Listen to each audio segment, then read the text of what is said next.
রংপুর শহরে in-home টিউটরের technology based smart সমাধান অটোডাইডেক্সে আপনাকে স্বাগত। কেমন হবে ভবিষ্যতের শিক্ষা?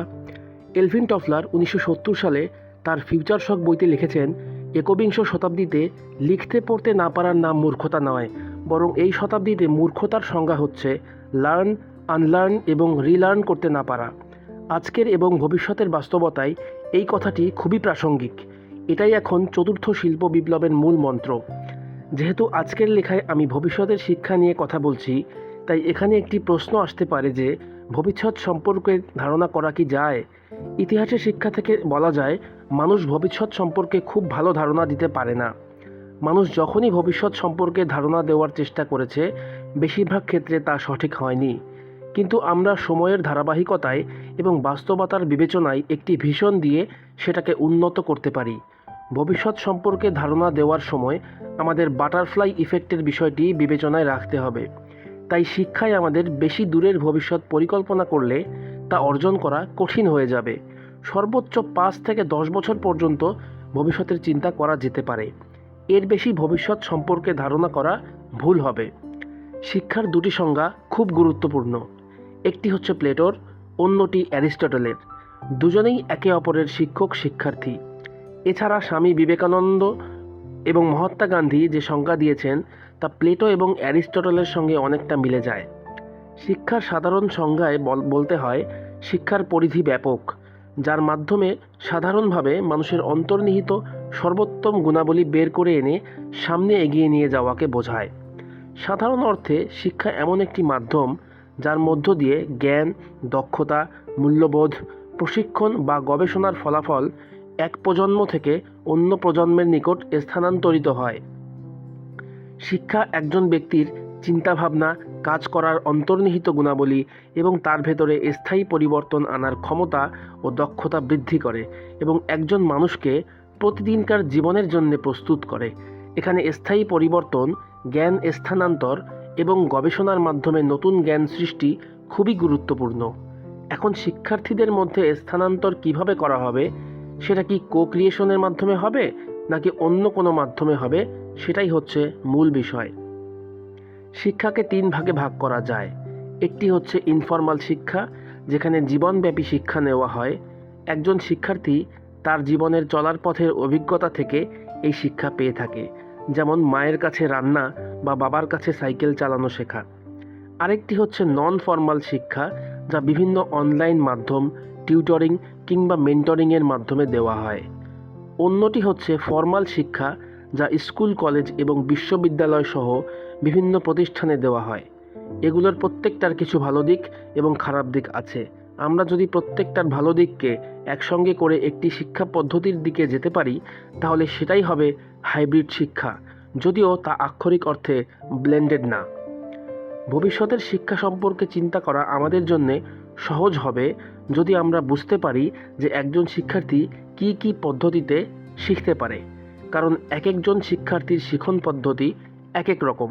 কেউ ভিজুয়ালি, কেউ অডিটরি, কেউ ট্যাকটাইল, কেউ লজিক্যালি, কেউ সামাজিক, আবার কেউ সলিটারি এবং কেউ বা প্রাকৃতিক পদ্ধতিতে শিক্ষণ পছন্দ করে। এই ভাগগুলোকে ভবিষ্যতের শিক্ষা ব্যবস্থায় আনতে পারলে শিক্ষা পদ্ধতি অনেক উন্নত হবে। আমাদের বর্তমান শিক্ষা ব্যবস্থা স্ট্রাকচার ভিত্তিক। এটি মূলত লিনিয়ার এবং মনোডিসিপ্লিনারি। এটাকেই আমাদের পরিবর্তন করতে হবে। আমাদের শিক্ষা ব্যবস্থা ইনস্ট্রাকটিজমের উপর ভর করে দাঁড়িয়ে আছে। এখানে ডাইডেক্টিক পেডাগজিতে শিক্ষার্থীদের শিক্ষা দেওয়া হয়, যাতে collaboration, personalised learning, differentiated learning ও এক্সপেরিয়েন্সিয়াল লার্নিংয়ের সুযোগ নেই। এই পদ্ধতি দিয়ে চতুর্থ শিল্প বিপ্লবের জন্যে দক্ষ জনবল তৈরি করা কঠিন হবে। ভবিষ্যতের শিক্ষা ব্যবস্থায় অবশ্যই চতুর্থ শিল্প বিপ্লবের পরিবর্তনগুলোকে অন্তর্ভুক্ত করতে হবে, কারণ এই চতুর্থ শিল্প বিপ্লব মানুষ, প্রযুক্তি এবং প্রকৃতি এই 3টি বিষয়ের মিশ্রণ ঘটিয়ে একটি নতুন সমাজ তৈরি করবে। এই সমাজটা কেমন হবে তার উপর ভিত্তি করে আমাদের শিক্ষা ব্যবস্থাটাকে সাজাতে হবে। চতুর্থ শিল্প বিপ্লব ভবিষ্যৎ সমাজ, ভবিষ্যৎ কাজ এবং ভবিষ্যৎ অর্থনীতিতে বিশাল পরিবর্তন নিয়ে আসবে। এই 3টি বিষয়ের পরিবর্তনকে ধারণ করে আমাদের শিক্ষা ব্যবস্থাকে বিনির্মাণ করতে হবে।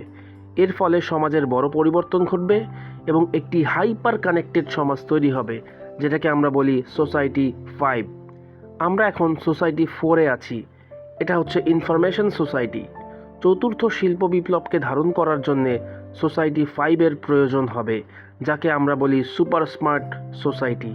এখানে আনন্দের বিষয় হচ্ছে সোসাইটি 5 বা সোসাইটি 5 ইতোমধ্যে আমরা ধারণ করে ফেলেছি, কিন্তু এই সোসাইটি 5কে ধারণ করার জন্যে যে শিক্ষা ব্যবস্থা দরকার, সেই শিক্ষা ব্যবস্থাটাকে যদি আগামী 5 বছরের মধ্যে একটি জায়গায় নিয়ে আসতে না পারি, তাহলে অন্য বিশ্ব যেভাবে এগিয়ে যাবে সেই জায়গাটিতে অংশগ্রহণ করা বাংলাদেশের জন্য একটু কঠিন হয়ে যাবে। ফিউচার অব ওয়ার্ক নিয়ে ওয়ার্ল্ড ইকোনমিক ফোরাম বলছে, বর্তমানে যারা প্রাইমারি শিক্ষায় আছে তারা যখন কাজের জায়গায় যাবে তখন আজকের দিনের 65% কাজ থাকবে না। তার মানে আমাদের জীবনব্যাপী শিক্ষা বা লাইফ লং লার্নিংয়ে যেতে হবে। এখন প্রশ্ন আসতে পারে, কী ধরনের জব থাকবে? উত্তর হচ্ছে, যেসব কাজ মেশিন করতে পারবে না সেসব কাজ থাকবে। যেসব কর্মসংস্থান স্বয়ংক্রিয়তায় চলে যাবে এবং রুল ভিত্তিক প্রোগ্রামিং করা যাবে, সেই কর্মসংস্থানগুলো রোবট এবং আর্টিফিশিয়াল ইন্টেলিজেন্সের দখলে চলে যাবে। ফলে সেই কর্মসংস্থানগুলো আর আমাদের বা মানুষের হাতে থাকবে না।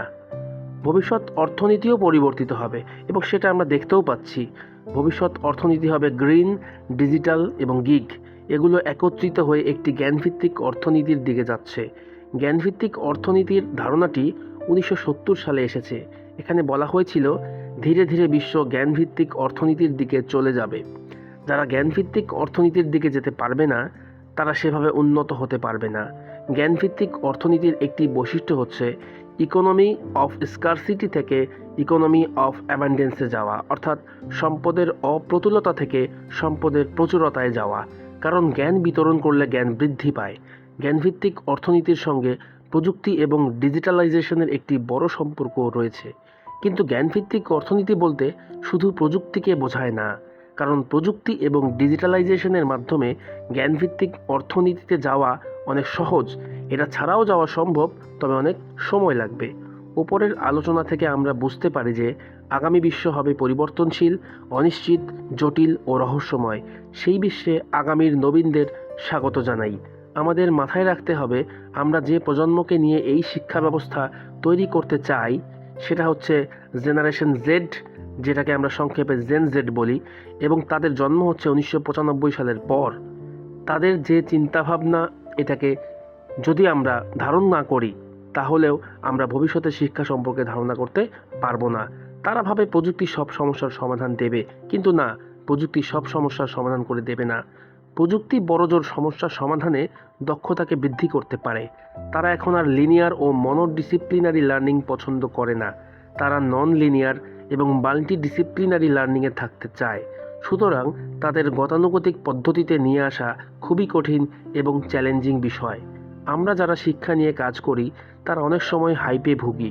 তাদের ধারণা হচ্ছে নতুন একটি প্রযুক্তি এসে শিক্ষণকে রাতারাতি পরিবর্তন করে দিয়ে যাবে, কিন্তু ইতিহাসে এটি কখনোই সম্ভব হয়নি। বিশ্ব যখন 1920 সালে মুভি আবিষ্কার করে তখন বলা হয়েছিল সব বই বন্ধ হয়ে যাবে। টমাস আলভা এডিসন নিজেই বলেছিলেন যে আজ থেকে আর কোনো বই থাকবে না, সব মুভি হয়ে যাবে। কিন্তু এখনও কিন্তু সবার কাছে বই আছে। এই হাইপটা কিন্তু তখন সফল হয়নি। 1930 সালে যখন রেডিও আবিষ্কার হলো এবং বিশ্বে রেডিও যখন জনপ্রিয় হয়ে যায়, তখনও কিন্তু একটা কথা এসেছিল যে সব শিক্ষকের জায়গা আমরা রেডিও দিয়ে পরিবর্তন করে দেব। 1950 সালে আবারও বলল যে টেলিভিশন এসে গেছে, এবার টেলিভিশন দিয়ে শিক্ষকের পরিবর্তন করে দেব। আবার 1970 সালে যখন ইন্টারনেট আসলো তখনও একই কথা বলা হলো। এর কোনোটাই কিন্তু সফল হয়নি, কিন্তু এখনও আমরা অনেকে হাইপ সৃষ্টি করার চেষ্টা করি। আমাদের বর্তমান শিক্ষা ব্যবস্থা সাপ্লাই ভিত্তিক, সেটাকে ডিমান্ড ভিত্তিকে পরিণত করতে হবে। আমাদের শিক্ষা ব্যবস্থাকে কম্পিটেন্সি ভিত্তিক করতে হবে, দক্ষতা ভিত্তিক প্রযুক্তি নিয়ে আসতে হবে, জীবন ভিত্তিক শিক্ষা ব্যবস্থার প্রবর্তন করতে হবে, মডুলার ডিগ্রি ও লেগো ভিত্তিক শিক্ষা ব্যবস্থায় যেতে হবে। আইকিউ এর পরিবর্তে আমাদের ইকিউ এর দিকে যেতে হবে। কিন্তু মনে রাখতে হবে, আমাদের শিক্ষা ব্যবস্থা কিন্তু খুব সহজে পরিবর্তনকে খাপ খাইয়ে নেয় না। যখনই খাপ খাওয়ানোর চেষ্টা করা হয়েছে তখনই 2-3 বছরেই আমরা হতাশ হয়ে যাই এবং আবার পরিবর্তন আনার চেষ্টা করি। সেটা না করে আমাদেরকে 5 বছর সময় অপেক্ষা করলে এর ফল হয়তো আমরা পেতে পারি। আমাদের ভবিষ্যতের শিক্ষার জন্যে শিক্ষার্থীদের কিছু দক্ষতার প্রয়োজন হবে। সেগুলো হচ্ছে জ্ঞান সম্পর্কীয় ব্যবস্থাপনায় নমনীয়তা, সামাজিক বুদ্ধিমত্তা, জ্ঞানভিত্তিক চিন্তাভাবনা, transdisciplinary thinking, design mindset, novel and adaptive thinking, নতুন প্রযুক্তির জ্ঞান এবং ভার্চুয়াল সমন্বয়।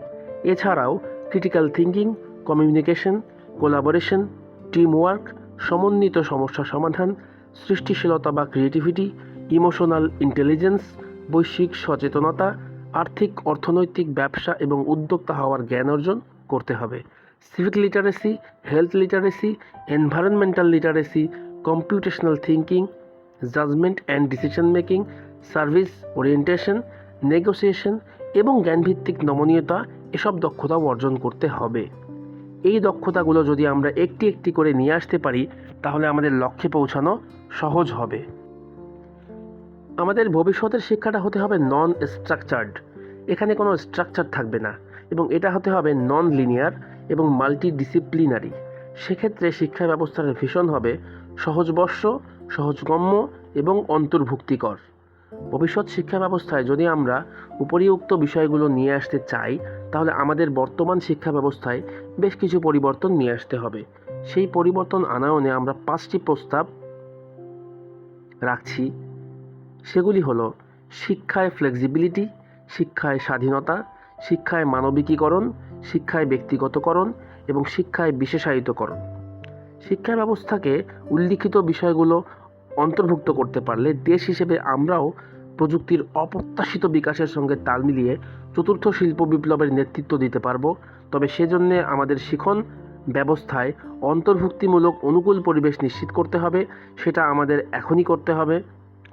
তা না পারলে উন্নত সমৃদ্ধ বাংলাদেশ গঠনে রূপকল্প 2041 এবং শতবর্ষ মেয়াদী বদ্বীপ পরিকল্পনা 2100 আমাদের আলোচনায়ই সীমাবদ্ধ থাকবে। তা না হলে আমাদের পিছিয়ে পড়তে হবে অনেকটা পথ। স্ক্রিপ্ট কৃতজ্ঞতা ডক্টর মুনাজ আহমেদ নূর, সাবেক উপাচার্য, বঙ্গবন্ধু শেখ মুজিবুর রহমান ডিজিটাল ইউনিভার্সিটি। টিউটরের প্রয়োজনে অথবা টিউটর হতে চাইলে আমাদের সাথে যোগাযোগ করুন। ধন্যবাদ।